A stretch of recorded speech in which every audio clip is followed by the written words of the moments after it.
I'm Amy, sex educator, sex and relationship coach, and co-owner of PurePleasureShop.com. I'm April, VP of the cutting-edge sex toy company Hot Octopuss, and I dedicate my life to the business of sex. We are on a mission to teach you how to have hot sex, deep intimacy, and how to make your own rules for who you are as a sexual being. Welcome to the Shameless Sex Revolution. Want to learn more? Go to shamelesssex.com. And for 15% off of some of our favorite sex toys, use code SHAMELESSSEX at PurePleasureShop.com. You were listening to a pleasure podcast.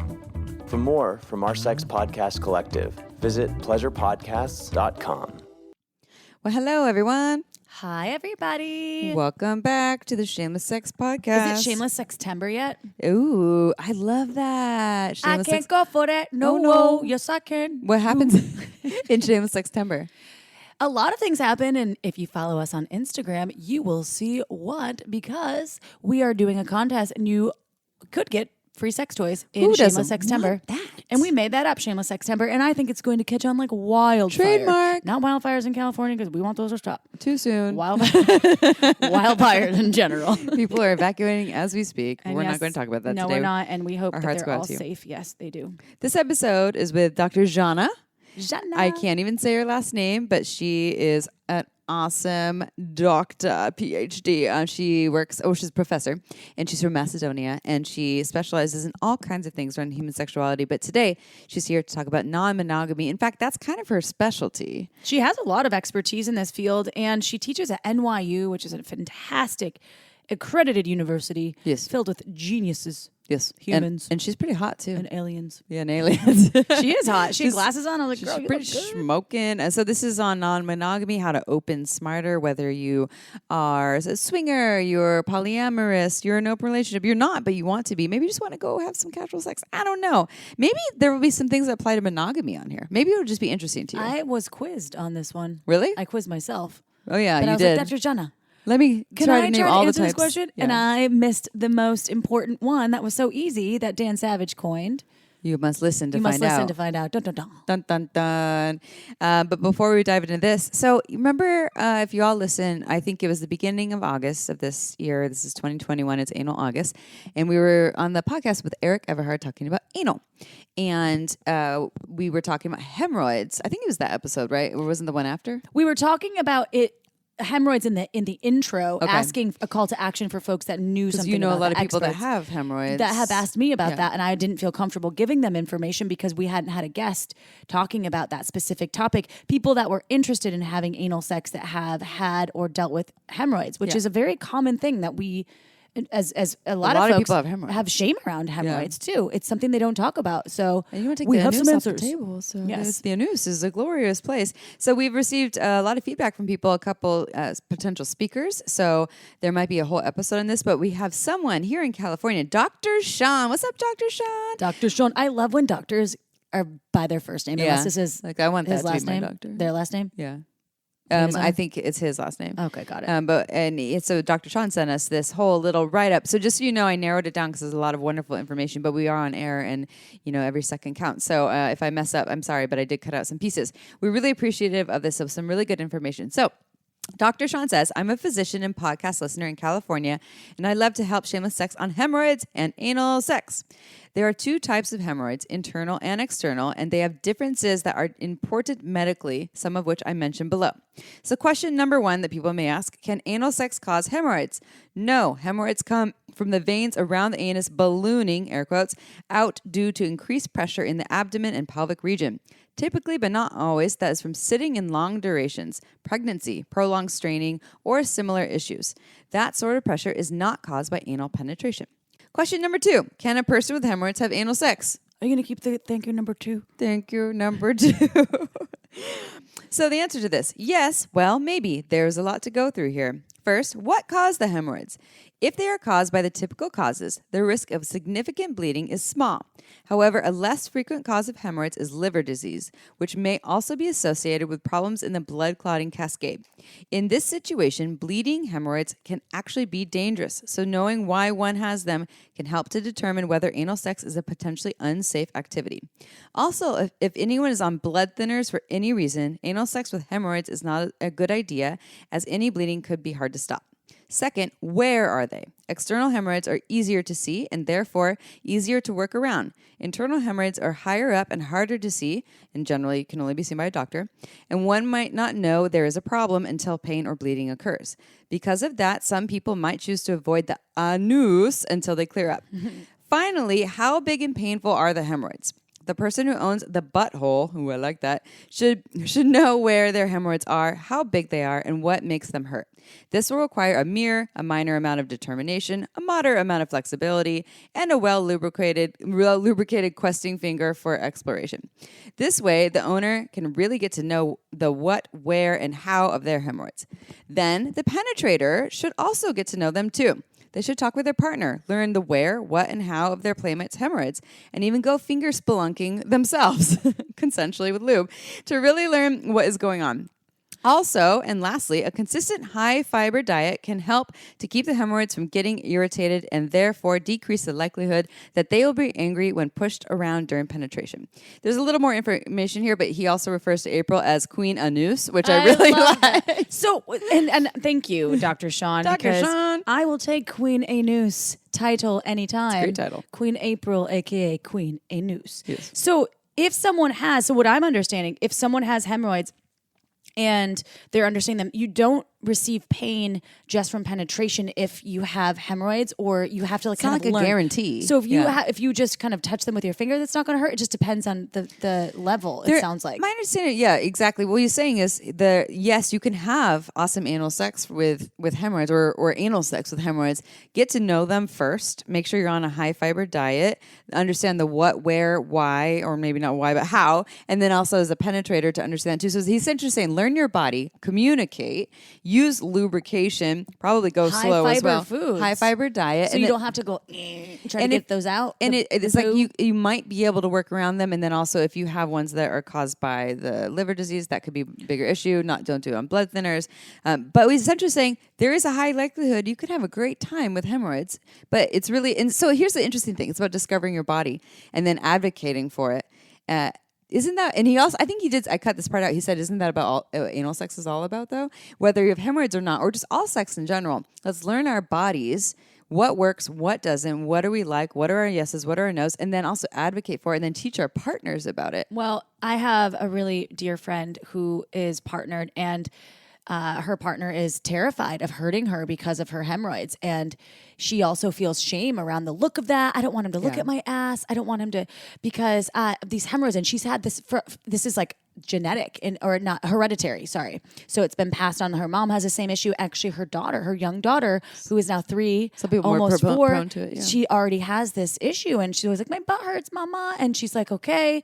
So it's like this continuation, and she has so much shame, and I'm like, look, I'll get information for you because you can't be the only one. Yeah. And she's super sexual, and so it's exciting for me that there's data and there's information for folks, because if they want to explore their bum and have anal sex, even if you have hemorrhoids. Now, I guess the painful part is important. So you're going to have to learn. Yeah. Learning about it. Exploring and your if own it's body painful, first. stop what you're doing. Yeah. Slow down, add more lube, do something different. Don't push through it though. That's going to cause more problems for you. Definitely not. And I don't know about this because I know there's surgery and whatnot, and we're not speaking to any of that. This is for someone that has hemorrhoids. And thank you, Dr. Shauna. This is great. Dr. Shawn. That's what I said. Oh, this is Shauna. No, I said thank you, Dr. Shauna. Oh, thanks, Dr. Shawn. And, gotcha. Well, and I think what I was going to say, I wanted to comment on your friend too, the shame piece and their partner not wanting to hurt them. I think with that, it's a little more psychological, right? It's like, how can you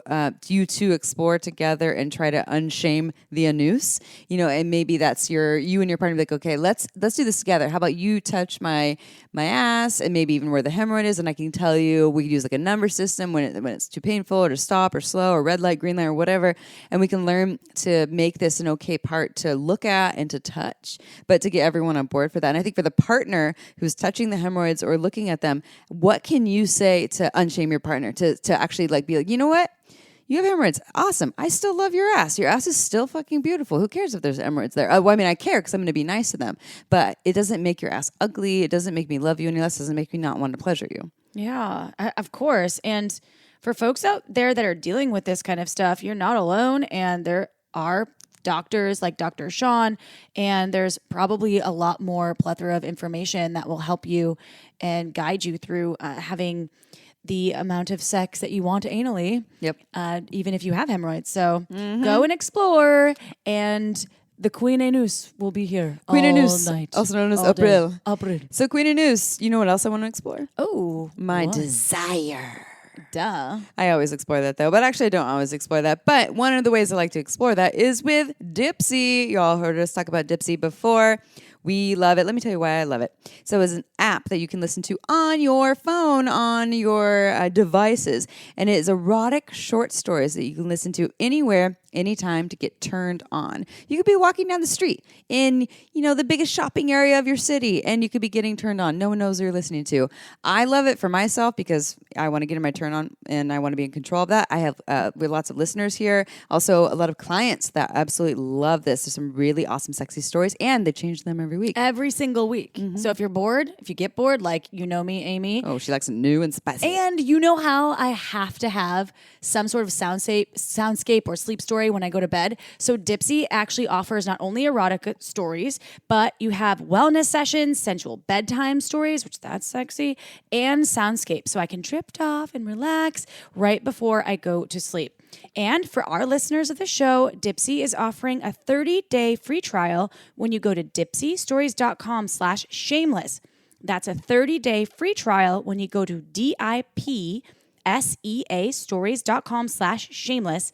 Dipsystories.com/shameless. I can't wait to listen to my Dipsy tonight. Are you ready for some testimonials?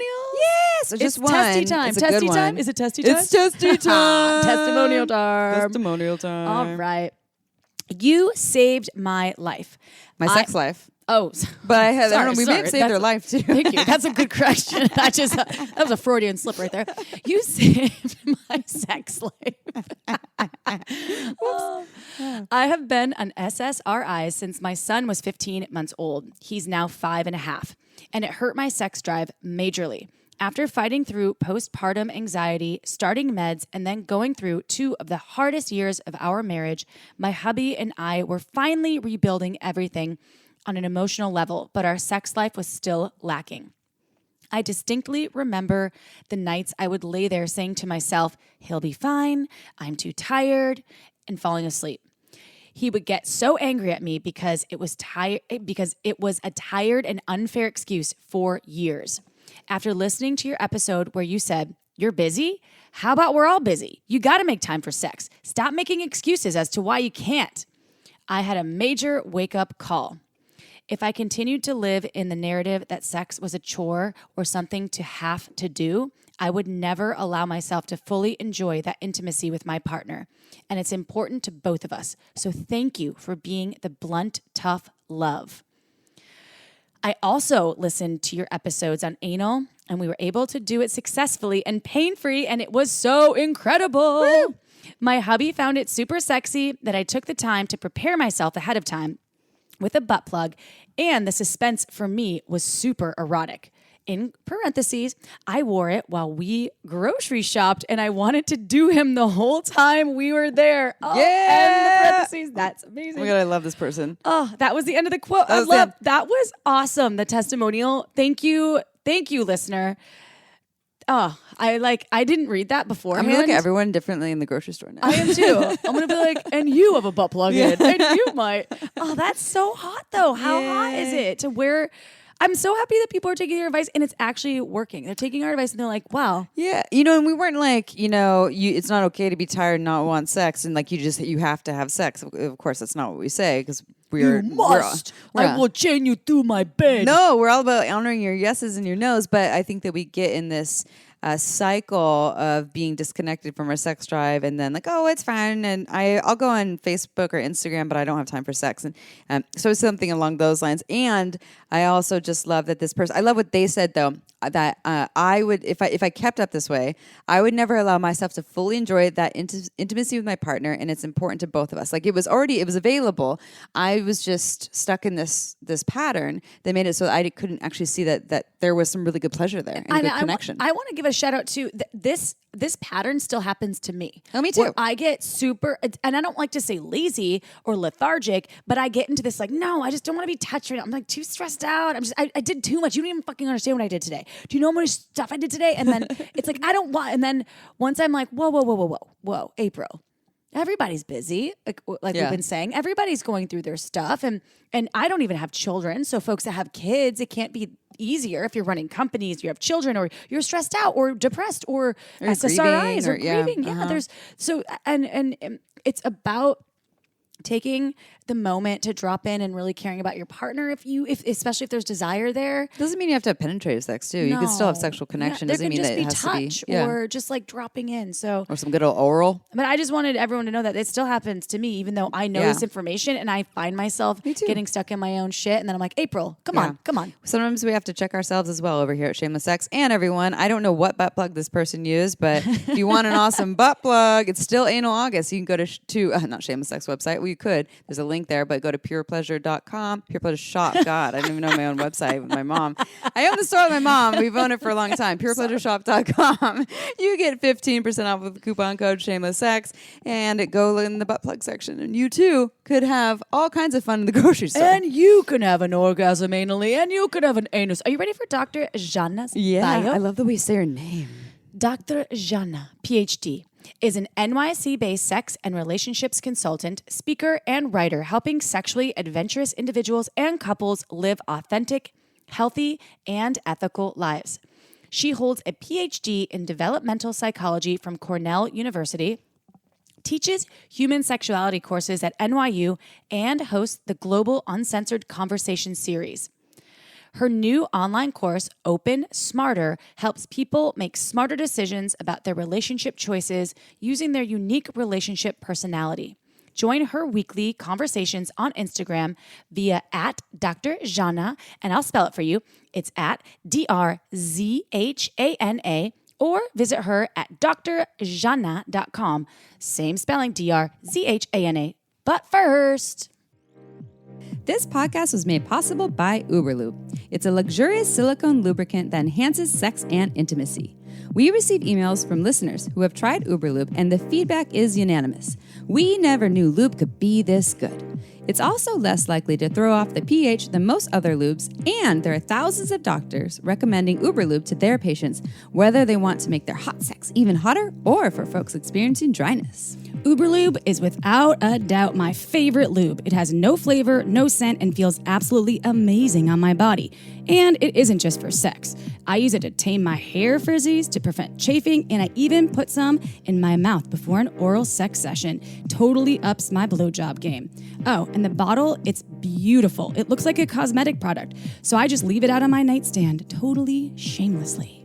To learn why we think it's the best lube on the planet, check out Uberlube.com and use code SHAMELESSSEX for 10% off, plus free shipping. Again, that's Uberlube.com and use code SHAMELESSSEX for 10% off and free shipping. Go check it out. Now back to the show.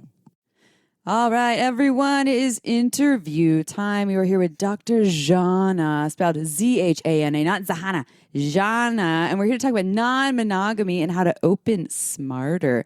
What is that, you ask? Well, you shall learn more. So let's dive on in. And Dr. Zhana, first of all, thank you for being with us at Shameless Sex. You're a podcaster yourself, so this is going to be easy and fun. Welcome to our podcast. Thanks for having me. It's so nice to finally be here. Yay! We're so happy to have you. And we have a mutual friend that we were talking about. Mutual friend's probably not listening, but hey, mutual friend, if you listen to us, thanks for the intro. And many years ago. Many, many years ago. Yes, a long time ago. And let's just start with the same, it's a prompt, it's not a question, that we always start with all of our guests. Can you please tell us how you got to where you are today? I guess it is a question. Can you please tell us how you got to where you are today in the field of sexuality? Sure. It's, it depends on how deep you want to go, but We like deep. I guess it started with me just being a super highly sexual kid from as long as I can remember, and then a teenager, and then I started undergrad. I did my BA in psych back in Macedonia, where I'm from.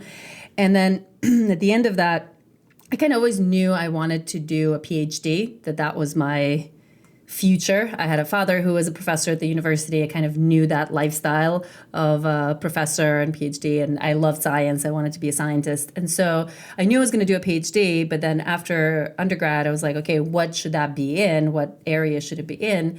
And I kind of asked myself, what is the one topic that's going to probably keep my interest for the rest of my life? Because kind of once you do a PhD on that, you're sort of relatively stuck with it. I mean, not necessarily. I guess you could pivot. But then you have like 6-7 years of your life that you wasted for no reason, and I didn't want to do that. And I was like, is there something that is likely to keep my interest for the rest of my life? And I was like, yeah, obviously sex, like, of course. And because it had been such a big part of my own life, I was fairly non-traditional in my own desires and interests from a pretty early age. I was curious about all the things that you're not supposed to be curious about, especially as a girl in a fairly conservative kind of patriarchal culture.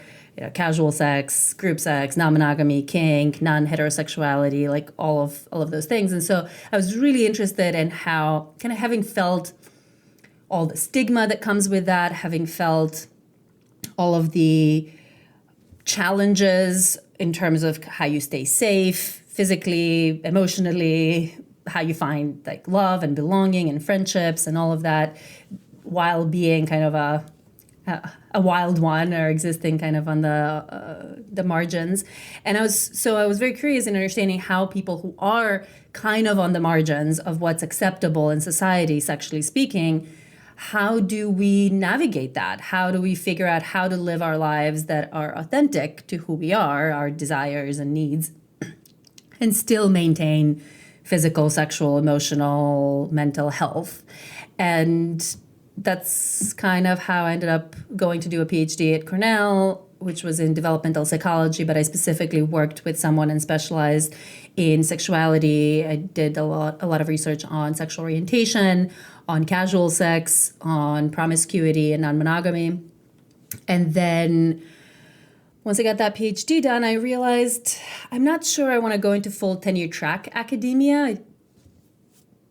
I always thought I was going to be like a full-time professor and just kind of stay in academia and follow with my father's footsteps in a way. But then toward the end of my PhD, one of my papers, I think on promiscuity, got picked up by the media, and it kind of spread all over the world. You know, everybody covered it, and then I spent the entire month doing interviews and podcasts and written interviews and all sorts of things talking about the topic. And I was like, oh, wow, there is so much interest in sexuality research among non-researchers out there in the general population. And I was like, I think maybe that's what I want to do a bit more of, kind of talk to the general audiences, help translate some of the research, because oftentimes journalists are not the greatest at understanding the research and then being able to translate it in a way that makes sense to regular non-scientist people. And so I kind of decided I wanted to do a little bit of that. And so I decided to craft this career that is a mix and match of a lot of different things. So after my PhD, I started teaching human sexuality classes at NYU as an adjunct professor, not as a full-time professor, and I've been doing that ever since. But I only teach like 1 or 2 classes a semester. And then I do writing and speaking and podcasting and consulting private clients and doing all sorts of different things. Yeah, and all of that in service of helping people, especially people who are on that more sexually adventurous end of the spectrum, how to live lives that are authentic to who they are and also safe, pleasurable, and ethical for themselves and everybody else involved. Yeah, you have some credentials. I like that. It's like a novel of your experience and expertise. So I'm really excited to talk about this topic because non-monogamy is something that a lot of folks are curious about. And the majority of people that do it right can be a good experience. And that's why we want to talk to you. And first, I think if you can give some stats around non-monogamy and talk about how common it is or is not, that would be a great way to start. Yeah, non-monogamy is such an interesting topic. And in fact, it's something that I've been working on more and more lately. And I have an online course that specifically kind of helps people figure out what are the right relationship types for them. Is non-monogamy for them? Is maybe monogamy a better fit? Using kind of people's relationship personality. And we're seeing more and more curiosity about that. So in the last maybe 5 years or so, the data that we have at the moment on nationally representative samples in the published literature is something along the lines of maybe about 5% of people who are in relationships are in some form of a consensually non-monogamous relationship. Although there's some non-academically published data from like YouGov that has been polling Americans for the last couple of years, finding that something like 30 to 40% of Americans say that some type of non-monogamy is their ideal scenario, is their ideal relationship type. And so I think there is this increasing interest and curiosity around some of these relationship styles. And some of the other research is showing that if you kind of look at people, singles, and ask them, have you ever had some sort of an open relationship? So not currently are you in one, but have you ever had one? About a fifth or 20% say that they have. So it's not the predominant, certainly, form of relating for most people, but it is something that is at least a sizable minority, if not a very sizable minority of people. And why? So, what is in your expert opinion? Why do you think that number, I guess, might be growing? Or what's really interesting to me is there's 5% that are doing it and like 30% that want to do it and are not. So there's probably a lot of reasons why they're not stepping into that or experiencing that. But so why do you think people are choosing to practice, to live, to relate in a way that is non-monogamous? Lots of different reasons that are driving different people, obviously. The most common ones are our desire for kind of sexual novelty and adventure and excitement, which often requires more than one person. And that's something that humans kind of differ on. It's a spectrum from people being very low on it to very high on it. And so people who have anywhere from like moderate to high levels of sexual novelty seeking, adventurousness, all that is kind of the non-monogamous version of having relationships is what is most authentic to those folks, because you just could not get all of those sexual needs met in long-term, complete, strict monogamy. So that's certainly one. And, people who are curious and interested in like casual sex and group sex, or people who might be attracted to multiple genders. So some desires, sexual or romantic desires that someone might have that cannot be met by any one person, right? That you need at least another person to get them met. And then for a lot of people, non-monogamy is a way to supplement some of their needs and desires that, ideally, or not ideally, but that could theoretically be met by one person, but they just happen to be partnered with someone who cannot meet those needs for whatever reason, right? So you get often couples where there is discrepancy in sex drive, where one person wants to have a lot more sex than the other person, or discrepancy in the kind of sex that they might be interested in having. One person might be kinky, the other one might not be kinky, or something like that. And so opening up can be a way to get some of those additional needs met. A lot of people also talk about the kind of sense of freedom and openness and dependence that open relationships or various types of non-monogamy can give them, and opportunities to grow both as a person and as a unit. Because with different people, you can kind of experience different parts of yourself. You can expand in different ways, and also having some of those conversations around opening up and managing that openness once you do open up can often create a lot of opportunities for relationship growth within the initial relationship in terms of the communication, in terms of the needs that people have and what's being met, what's not being met, how that can be done better. And so there are a lot of benefits that people will talk about as a result of opening up in that regard as well. Okay, so this next question, because I want to ask you the question, but I want to quiz myself because I want to be the teacher's pet because Dr. Janna is a professor. So talking about what are some of the non-monogamous relationship styles and what do they each entail? Can I see if I know some of them? This is fun. Hey, all right. Okay, yay, thank you. Okay, so there's open. So there's polyamory. There's swinging. Relationship anarchy. I'm not reading this, people, from anything except my brain. She's right looking now. up at the sky. I'm looking up at the sky. Then there's what else? No. Okay, I got it. Well, no, there's one more I'm missing, and it's right there. I mean, there are a lot more, honestly, if you go into the nitty-gritty of it. There is whenever I teach or talk about the relationship types and the options out there, there's this famous graph by poly activist Franklin Vo, who created, you should look it up, folks, look it up on Google. And there are so many different options. Like he created all of these different ones and how they overlap and what they mean and the different meanings that they might have. And it's like, oh my Lord, how do I even start to make sense of any of this? Because there's so many different like subtypes and subtypes and gray areas and overlaps, but those are some of the main ones. So I got like a C, you're saying? I would do that great. I think like a B plus. Oh, now you would have to define them correctly to get an A, right? Well, but you know what?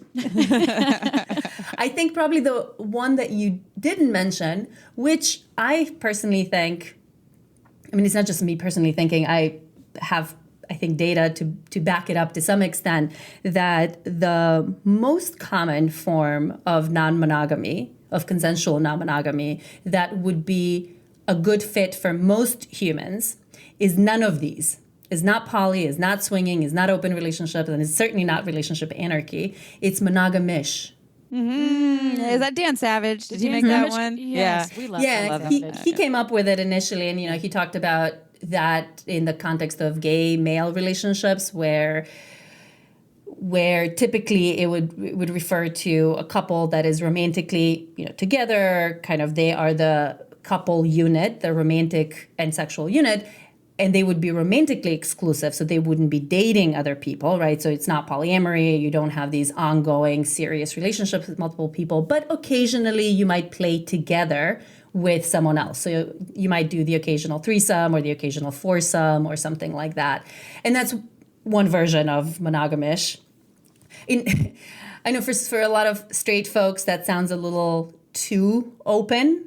That almost sounds like swinging. And depending on how often you do it, you could call that swinging, right? Because what swinging really is as a relationship type is a relationship where there's a very strong emphasis on the couple, on two people being the main relational unit. Very often they might be married, have children, living together and all that. And they would sometimes or more often have other more casual sexual experiences that they usually do together. So they might go to play parties or other events like cruises or conventions or other vacation spots or whatever, and have a night of casual fun with other people. And so that is swinging. Now the monogamish version it's kind of a range, so it could be a lot less than actually having a full threesome. So it could be, I don't know, maybe we occasionally make out with other people and that's it, not do anything more than just making out. Or maybe we give each other a hall pass once a year if you're traveling and you happen to have a one-night stand with someone while you're traveling. That's not going to be brought home. That's not going to turn into anything more serious, right? That it's not going to affect our relationship dynamic in a meaningful way, then maybe that's okay, kind of thing. And if you think about what I was talking about earlier about that sexual novelty, about the need for adventure, sexual variety, and some of those interests in things like casual sex or group sex or whatever, most people are somewhere in the middle. They're not super low on that, but they're not super high on it either. They're somewhere in the middle in terms of how much they need that, or how frequently they need that, or how far they need to go, or with how many different people they need to experience all of those things. And so just kind of taking that as a human kind of reality, most people would probably find themselves happiest if they could have this fairly stable, committed type of relationship with one person and had some freedom or openness a little bit to get a little extra on the side here and there. So you're saying that most people who are in or are already in some sort of non-monogamy world, or do you think most people in general would be happier this way? I think most people in general, period. Ooh. Yeah. Yeah, I like that. I actually agree with that entirely. I do too. Yeah. And, I think that a lot of people are still stuck in the idea that we should only be attracted to one person, or, we get married, we stay with them forever, or we only have eyes for them. It's wrong to want to fuck or, drool over someone else. And, I think that you can do what you want to do with it, right? It's you don't have to act on it, right? But it's very normal. I'll do air quotes now. I wasn't, but now I am. I say that all the time. She's like, you're not really doing air quotes. I mean, I am in my brain. It's normal to have desire for other people. If you're with someone for 60 years, you're probably going to want to look at or fuck someone else at some point. Doesn't mean you have to have sex with them. And like Esther Perel says, your one partner is not necessarily capable of fulfilling every single desire or expectation, and sometimes getting outside the relationship is the way to go, as long as it's done with integrity and with some and the other category that wasn't in here too, which because you're saying ethical non-monogamy, is cheating. How often is that shit happening? Right, exactly. Yeah, and the data on that are actually they're kind of all over the place. It's remarkably difficult to get accurate and reliable data on infidelity because it really depends on how it's defined and different studies define it differently. And like, are we talking about just the current relationship that you've cheated on, or have you ever cheated on a partner? And then what exactly does cheating mean? So it's with all of those caveats, we have the data is that around 25% of people have cheated on their spouse, something like that, maybe 20 to 25. There's some gender differences, especially in the older generation. The younger generations are catching up, so men and women seem to be cheating at the same rate or at similar rates in the younger generation, even though men were more likely to cheat in the older generations than women were. And then about 50% or so have cheated on a dating partner. Mm-hmm. Right, so fewer people are likely to cheat on a spouse than on a dating partner because that usually is a more committed, more serious relationship. At the same time, often marriages last longer, so we have more time because the longer you are with someone, the more the chances that you will cheat at one point. So over time, more people might cheat within a marriage as well. But yeah, so exactly. And if you look at most of those cheating types of relationships, whether married or not, they would fall into the monogamish category. It's just that they're not consensual, they're not done in an ethical way. But in terms of what kinds of relationships people have with these extra marital or extra dyadic partners, typically those would be more casual ones. I mean, of course, some people will have ongoing affairs with with two people or something like that, which would resemble more of the polyamory type of relationship where you're having multiple serious romantic ongoing relationships with more than one person. But the majority of cheating experiences or interactions would fall under that more casual context that, if it was done consensually and ethically, would kind of fall under the monogamish category, which is exactly why I think monogamish is the category, the type of relationship that is probably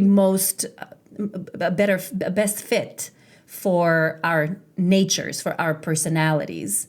And then on the higher end of that, the people who are kind of more non-monogamous, than most would thrive in one of those, more open versions. So polyamory is one, as I said, that's about having multiple romantic relationships with, multiple people.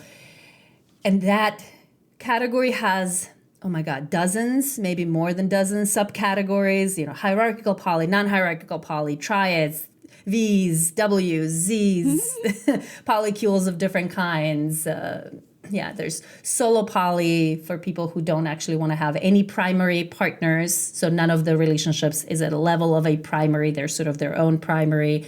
Then there's relationship anarchy, where people might not really try not to prioritize any relationships over any others in the traditional sense that we think of. But I would say those are probably fewer. That's a smaller group of people who, one, is interested in having those types of relationships, and two, capable of doing them without destroying everything in their wake. Because some of these things can be fairly challenging to navigate and require a fair amount of time and resources and emotional kind of labor and psychological skill in order to navigate them in a way that's kind of healthy and safe and ethical. And Okay, time for a quick break. This podcast was made possible by Phoria. One of our top tips for good sex is get out of your head and into your body. And that can be way harder than it sounds. But what if I told you we have something that may help you do just that? That's why we love Phoria. They have created a line of plant-based, organic, and sustainably sourced intimacy products that wakes up your genital senses. Phoria is for real, y'all, at enhancing my arousal, pleasure, and relaxation. I used Phoria's Intimacy Suppository with CBD the other night and was amazed at how good my pussy felt. Penetration was enhanced and my arousal was heightened. Phoria is like a vacation for your vagina.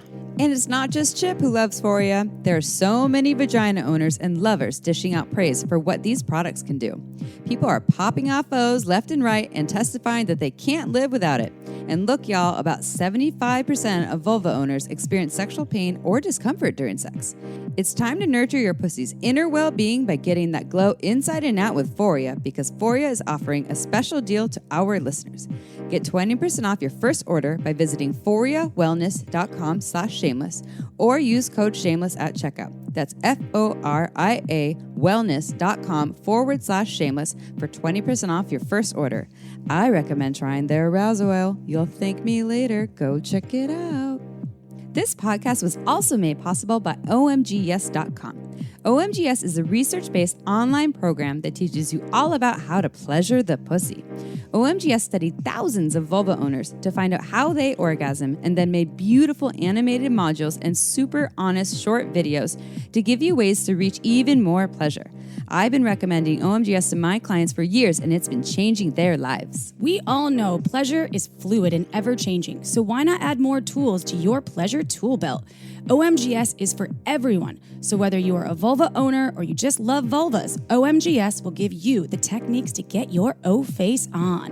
There are 2 seasons to choose from and hundreds of gorgeous videos to explore, so go see what science says about pleasure and visit omgs.com/shameless.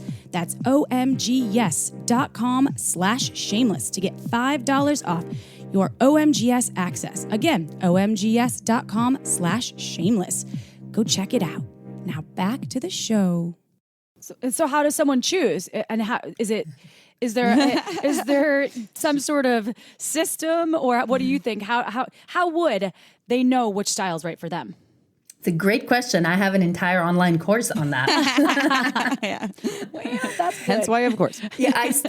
And the course starts with our personality, our unique relationship personality, because some of these things are relatively stable, sort of existing patterns of thinking, feeling, and behaving that we have developed over time. That's a mix of our genetics, our biology, and then how that biology interacted with our experiences that we had after conception to kind of create the person that we are. So just like some of us are more extroverted versus introverted, right? Some of us are kind of more monogamous and more non-monogamous, or Some of us are more jealous.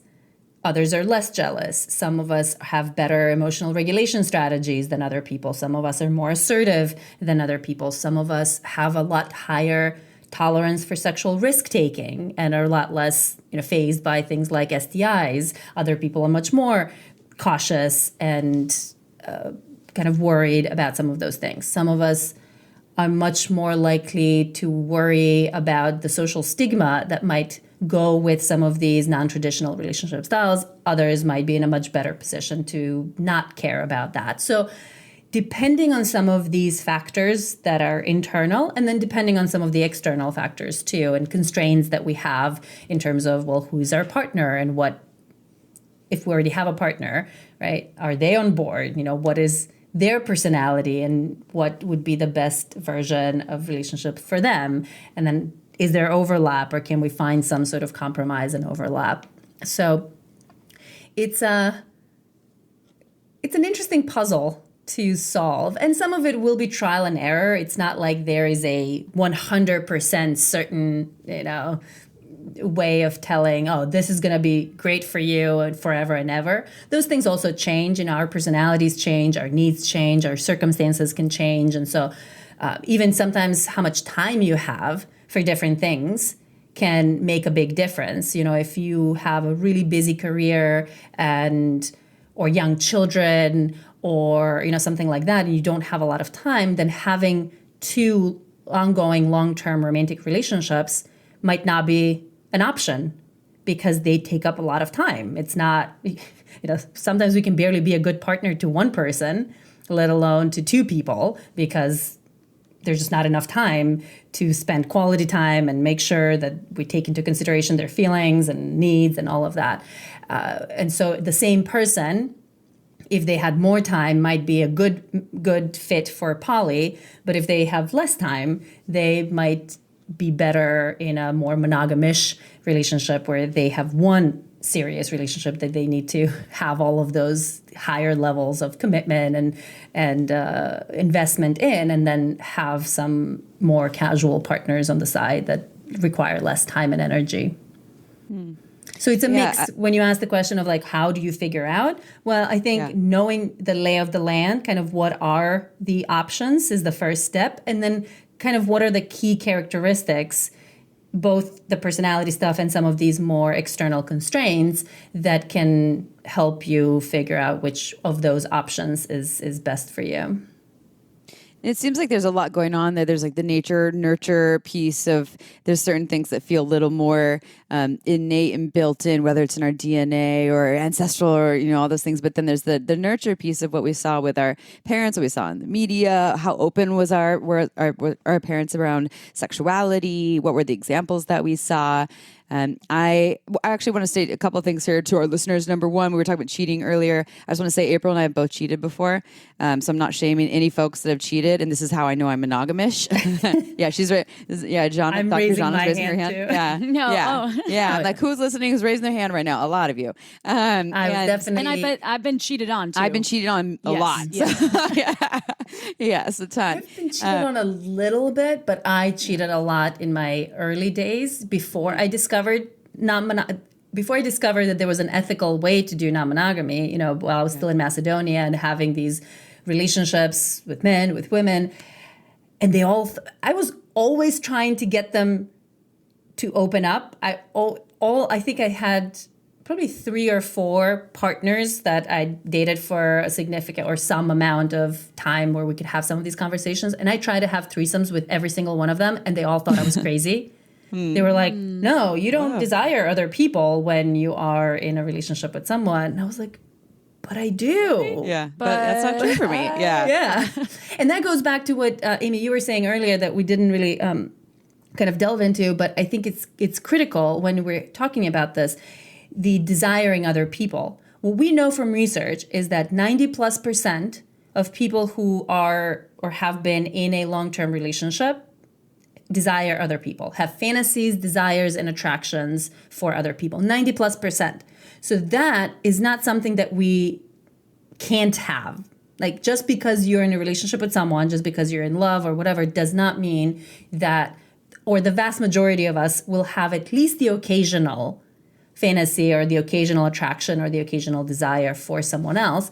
You absolutely can not act on it. You can choose not to act on it. And the reality is that there are many people who, maybe ideally they would like to have a little something on the side every now and then, but for whatever reasons decide that that's really not that important, or that desire is not that strong or not that frequent or whatever, and that what they're giving up is worth whatever they're getting out of their monogamous relationship. And so it doesn't end up being such a difficult thing to kind of be in for long periods of time. Whereas for other people who might have those desires and attractions more frequently or more strongly, or, is just something that is much harder for them to suppress.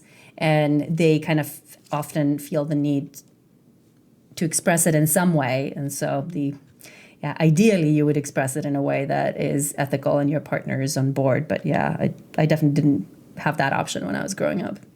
Some people get off to cheating too, the thrill of it, the secrecy. I personally, it stresses me the fuck out. But for some people, it's something that they actually might enjoy. And I'm not saying that. I'm not saying go ahead and cheat everyone. It's great. And I'm not saying everyone should be monogamish either.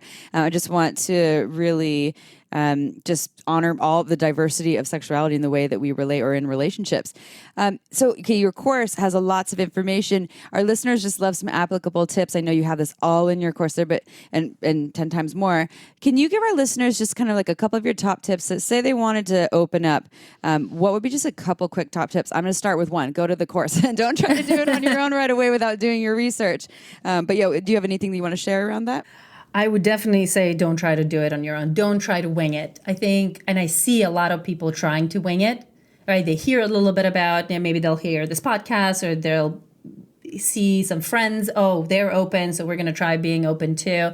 And often doing it on your own is a recipe for disaster after disaster after disaster, because we don't know how to do this. Nobody trains us how to do this. There are no role models for how to do this. We're not taught the basic communication kind of strategies and skills that we need in order to navigate it well. We don't even know what to have conversations about necessarily. People be like, let's be open. And then I have one idea of what that means. And my partner might have a completely different idea of what that means. And we end up hurting each other and everybody else involved. So I think it's really a good idea to take it doesn't have to be my course, but do something. Read a couple of books, work with a coach, a non-monogamy coach, take this course or take some other course. So do your research on what are the different options?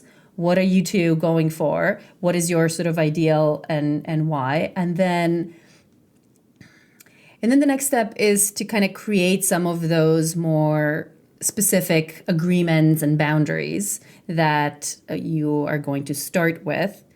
I would say, don't think that whatever you come up with initially is going to be your set of rules and agreements forever and ever. I always say treat that as an experiment, as a starting point that you're going to test out, see if that works for you and your partner, and then decide whether you need to recalibrate it in some way. I would say always, maybe not for everybody. People are different in terms of how quickly they want to go into this. Like some people are ready to dive straight in. Some people just want to dip their toes in. But generally speaking, for the majority of folks who are just coming into this, I would say take it relatively slow. Don't try to do the thing that is like the craziest thing that you can think of or the most threatening thing for you and your partner that you can think of. Start with the thing that is the least threatening, maybe. What's the lowest hanging fruit? So not the anal gangbang right away? Yeah, exactly. That's what I was thinking. Not the anal gangbang. Like, don't start with the anal gangbang. Damn it. Work up to the anal gangbang. And also just generally, I think is a good idea to work up to some of these things even in monogamy, don't have anal on the first date. Save anal for, I don't know, month 5 or year 3. I don't know. A special occasion, not after a big Indian food dinner or something. Well, that's a whole other separate conversation. But yes, definitely not after a big Indian dinner. But just this idea of pacing experiences, like sexual experiences, so that you don't cram everything all in one. Or all in a short period of time, that prolongs the desire, that prolongs the excitement, that prolongs like the adventurousness and the mystery, whether it's between just two people who are in a monogamous relationship and trying to kind of have a hot, passionate, sexy lifestyle for a longer period of time, or if we're talking about opening up. And so very often, like with heterosexual couples, or sort of straight-ish couples, but male and female together, what you find is it's more threatening for the man, especially if he's straight, to have another man in the scenario, right? So often, people will start with a threesome with another woman, especially if the woman in that couple is somewhat bi or bi-curious. And so that can be kind of the lowest hanging fruit. Okay, so do that once, see how it goes, maybe do that a couple of times, then maybe think about, okay, let's have a couple, or let's try a threesome with another guy. And again, you don't have to do everything all at once. Like the first threesome you have with that woman doesn't have to be full penetration. Maybe just do oral and leave it at that. And then you can work up to penetration the next time. And so those kinds of baby steps where you get a chance to learn and see what your partner is like in those scenarios, how they behave, what are the kinds of conversations you have afterwards? If there was something that bothered you, how do they respond to that? If there's something that bothered them, how do you respond to that? So you kind of get to learn each other over time and make sure that you can be good partners for each other as you're progressing, as you might be doing things that are a little more risque and a little more, threatening to and exciting. One of you. Exciting. And then one day, the anal gangbang. Mm-hmm. Woo! I'm going to work my way up to that I'm going to get a trophy. My anal need a lot gangbang. of Uberlube for that one. Yes, you do. So let's talk about your course, because you have other offerings, including Open, Smarter, Social. So we would love for you to tell us about your course, what people can expect. Please talk about some of your other offerings, and also how folks can find you and work with you. Do I have to come to NYU and take one of the courses? These days NYU wouldn't let you do it unless you're an NYU student because of COVID and all. Yeah. I know. It used to be you could have people audit or guests come in easily. You would just sign them in. But nowadays with COVID, it's pretty challenging. Luckily, we have Zoom and all the other platforms these days, so people don't have to necessarily be in New York at all. So my course is... It's called Open Smarter, and it is a course that, as I mentioned, kind of helps people figure out what is the lay of the land of the monogamy to full non-monogamy, all the different options, and I try to simplify them. Into kind of fewer categories or dimensions and distinctions that people can kind of try to orient themselves by.